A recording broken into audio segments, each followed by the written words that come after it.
नमस्कार दोस्तों। एक बार फिर कोलंबिया में शांति का सपना खतरे में पड़ता दिख रहा है। हाल ही में हुए दो बड़े हमलों ने पूरे देश को हिलाकर रख दिया है और ये सवाल खड़ा कर दिया है कि क्या वहां कभी पूरी तरह से शांति हो पाएगी। और देखिए, ये कोई छोटी मोटी घटना नहीं थी। एक ही दिन में देश के दो अलग अलग हिस्सों में दो बहुत ही घातक हमले हुए, जिससे वहां के हालात एक बार फिर से बेहद तनावपूर्ण हो गए हैं। तो चलिए सबसे पहले समझते हैं कि आखिर उस दिन हुआ क्या था। Section 1, attack on peace. एक ही दिन दो जगहें, कैली और एंटियोकिया, को निशाना बनाया गया। ऐसा लगता है ये हमले पूरी प्लानिंग के साथ किए गए थे। देखिए, एक तरफ कैली शहर में एक मिलिट्री स्कूल के पास एक कार बम धमाका हुआ। इसमें 5 लोगों की जान चली गई और 30 से ज्यादा लोग घायल हो गए। लेकिन कहानी यहीं खत्म नहीं हुई। उसी दिन दूसरी जगह एंटियोकिया में एक पुलिस हेलीकॉप्टर को क्रैश कर दिया गया, जिसमें 12 पुलिस अधिकारियों की मौत हो गई। ये हमले ना कोलंबिया को उन पुराने काले दिनों की याद दिलाते हैं जब देश कई दशकों तक सिविल वॉर की आग में जल रहा था। ये एक तरह से उस हिंसक अतीत की डरावनी गूंज है जिसे लोग भूलना चाहते हैं। पर आप सोच रहे होंगे, सिविल वॉर तो खत्म हो गया था, है ना? यहीं पर हमें समझना होगा सेक्शन 2, द 2016 पीस अकॉर्ड, वो ऐतिहासिक समझौता जिसने इस लड़ाई को खत्म करने का वादा किया था। देखिए, कई दशकों तक कोलंबिया सरकार और फार्क जैसे गुरिल्ला ग्रुप्स के बीच एक भयानक जंग चलती रही। फिर 2016 में एक ऐतिहासिक शांति समझौता हुआ और लगा कि अब सब ठीक हो जाएगा। लेकिन आज असलियत यह है कि कुछ ऐसे ग्रुप्स जो इस डील को नहीं मानते, वो शांति के लिए सबसे बड़ा खतरा बने हुए हैं। अब आप में से जो लोग नहीं जानते उनके लिए बता दूं, फाक का पूरा नाम है revolutionary armed forces of Colombia. ये देश का सबसे बड़ा गुरिल्ला समूह था जिसने 2016 के शांति समझौते पर साइन किए थे। और यहीं से असली प्रॉब्लम शुरू होती है।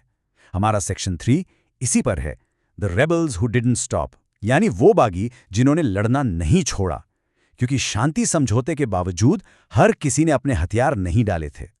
तो सवाल यह है कि आखिर ये फार्क के डिसिडेंट फैक्शंस है कौन, और ये आज भी हिंसा का रास्ता क्यों अपनाए हुए हैं? तो देखिए, ये फार्क के ही वो लड़ाके हैं जो 2016 के शांति समझौते से अलग हो गए थे। इन्होंने हथियार डालने से साफ इनकार कर दिया और ड्रग स्मगलिंग जैसे गैर कानूनी कामों में एक्टिव रहे। इन हालिया हमलों के पीछे जिस मुख्य गुट का हाथ माना जा रहा है उसका नाम है एस्ताडो मेयर सेंट्रल, या शॉर्ट में EMC। अच्छा, तो इन हमलों पर सरकार का क्या कहना है? चलिए देखते हैं सेक्शन 4, द गवर्नमेंट्स रिस्पॉन्स। जानते हैं कि प्रेसिडेंट गुस्तावो पेट्रो ने क्या एक्शन लिया है। कोलंबिया के प्रेसिडेंट गुस्तावो पेट्रो ने बिना किसी लाग लपेट के इन हमलों को एक टेररिस्ट रिएक्शन यानी आतंकवादी प्रतिक्रिया बताया है। उनका ये बयान साफ दिखाता है कि सरकार इस मामले को कितनी गंभीरता से ले रही है। प्रेसिडेंट पेट्रो के हिसाब से इन हमलों के पीछे एक वजह है। उनका कहना है कि सरकारी सेना इन बागी गुटों के गढ़ को वापस लेने के लिए मिलिट्री ऑपरेशन चला रही थी और उसी के जवाब में बदला लेने के लिए इन गुटों ने ये हमले किए हैं। और इस मामले में एक बड़ी डेवलपमेंट भी हुई है। अधिकारियों ने कैली में हुए बम धमाके के मामले में एक संदिग्ध को गिरफ्तार कर लिया है और बताया जा रहा है कि उसका लिंक EMC ग्रुप से है। तो ये सारी घटनाएं हमें कहां लाकर खड़ा करती हैं? अब हम आते हैं अपने आखिरी सेक्शन पर, द डिफिकल्ट जर्नी अहेड, यानी शांति का ये सफर कितना नाजुक और मुश्किल है। देखिए, ये कड़वी सच्चाई है। 2016 के उस ऐतिहासिक शांति समझौते के इतने सालों बाद भी कोलंबिया में लड़ाई अभी भी जारी है।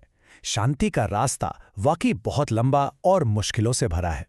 असल में ये जो बागी गुट हैं, ये पूरे शांति प्रक्रिया को ही कमजोर कर रहे हैं। ये अपने गैर कानूनी धंधों जैसे ड्रग्स तस्करी के लिए इलाकों पर कब्जा करते हैं और सीधे सीधे सरकार को चुनौती देते हैं। इससे देश में स्थिरता लाना लगभग नामुमकिन सा हो जाता है।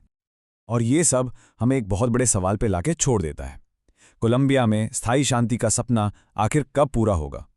ये एक ऐसा सवाल है जो दिखाता है कि शांति बनाना और उसे बनाए रखना कितना मुश्किल काम है।